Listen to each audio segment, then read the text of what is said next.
Hi, அனைவருக்கும் வணக்கம். Camera ஸ்ரீராம்னு வாங்க வீடியோக்குள்ளே போகலாம். தனிமையிலே இனிமை காண முடியுமா? இந்த கேள்விக்கு எனக்கு தெரிஞ்ச பதிலை நான் சொல்கிறேன். நிச்சயம் முடியும். எப்படின்னா, காலையில் எழுந்திருக்கிறோமா, வெளியில் போய் பார்க்குறோமா, ஏதோ ஜீவராசிகள் தான் அப்படி வரும். அதுங்கிட்ட ஆசையாக பேசி அதை கொஞ்சி அதுக்கு பை சொல்லிட்டு உள்ளே வரணும். உள்ளே வந்தோடனே பால்கார் வருவார். அவர்கிட்ட போய் அந்த வாளியை விட்டு பாலை வாங்க அவர்கிட்ட 2 வார்த்தை பேசுவேன். திரும்பி உள்ளே வச்சுட்டு மெத்தைக்கு போவேன். மெத்தைக்கு போய் அங்கே வாக்கிங் போவேன்.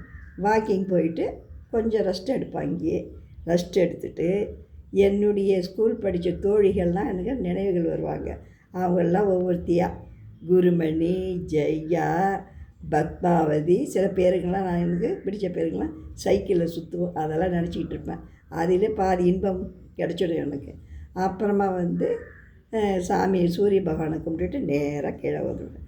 வந்து 2 நிமிஷம் உட்காந்து அதுக்கப்புறம் டிஃபனோ கஞ்சியோ கூழோ செஞ்சுட்டு சரியாக இருக்க.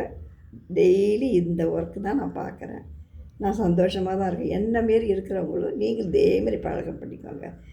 இந்த 75 வயசில் நான் கற்றுக்கொண்ட அனுபவம். பாய்.